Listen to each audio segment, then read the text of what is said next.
on n'arrête pas de nous dire qu'il y a massification de l'enseignement supérieur en Afrique. Je suis désolé, on n'est pas encore à 5%. Quand il n'y a pas 5%, on appelle jusqu'à 15%, et ça, la plupart des gens en sciences d'éducation vous le diront. Moi, je ne suis pas en sciences d'éducation, jusqu'à 15%, on appelle ça une formation d'élite. C'est entre 15% et 50% qu'on commence à parler de massification, et à partir de 50% qu'on parle d'universalisation de l'enseignement supérieur. Donc, quand on a 4%, 3% dire qu'il y a une massification de l'enseignement en Afrique, je veux dire, c'est une plaisanterie. Essayons d'évaluer quel est le coût, mais le coût réel, pas simplement le coût que les uns et les autres peuvent consentir pour avoir bonne conscience, mais le coût réel de ces transformations-là, et on peut emprunter. C'est-à-dire qu'on peut payer sur 20 ans, sur 30 ans, parce que là, on aurait développé une économie interne, on aurait développé un développement interne qui pourra, derrière, payer sans ça. De toute façon, on est en train de partir dans l'autre sens.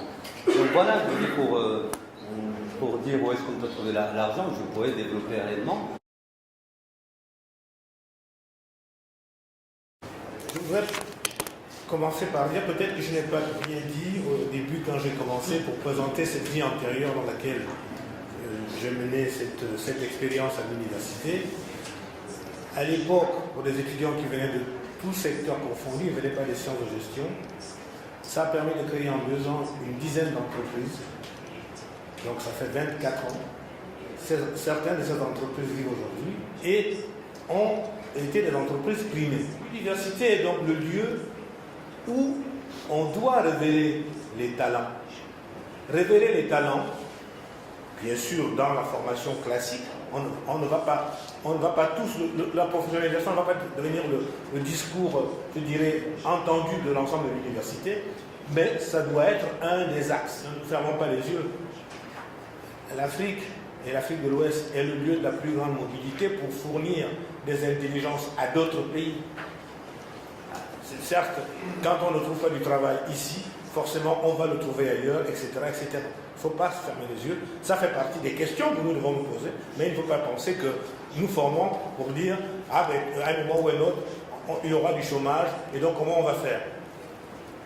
L'intelligence humaine, les comportements humains créent des migrations, et les gens vont, pas forcément en Europe où il y a des pirogues qui chavirent, nous tous sommes très malheureux pour cela, mais aussi dans la sous-région africaine, il y a une très grande mobilité. La question des savoirs partagés, du fait que la question de toutes les questions liées à la connaissance posent la question de savoir qui est propriétaire de ces connaissances et si l'essentiel des connaissances ne fait pas partie de biens communs pour lesquels il n'est pas question que quiconque mette une marque.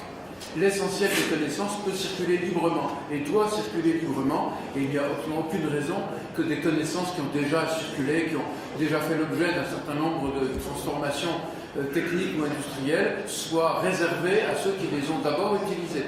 Les universités, c'est un de leurs privilèges, peuvent développer des connaissances à but collectif, à but de maintenir ces savoirs dans l'ordre de ce qui est un bien commun de l'humanité. C'est un de leurs enjeux et marques distinctives. Ça m'amène à prononcer un mot que je n'ai pas encore prononcé, qui est le mot d'engagement.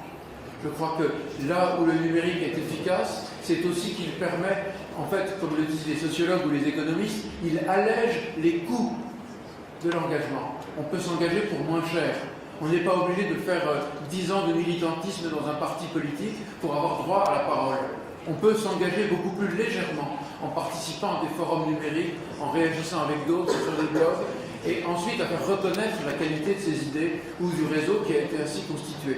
Donc le numérique allège aussi les coûts d'entrée à des engagements publics qui peuvent permettre de faire avancer les choses. Donc, je dirais, bien sûr, la fracture numérique existe quand il n'y a pas d'électricité, si on manque d'un ordinateur à partager, même dans une école. Évidemment, le numérique n'accède pas partout si facilement. Mais une fois que l'accès est associé, le numérique fait baisser les coûts de l'engagement, fait baisser les coûts de la citoyenneté, et en ce sens, c'est un facteur d'égalisation des conditions. Il y a une logique de l'économie des services, et notamment les services liés à la connaissance sont le terrain normal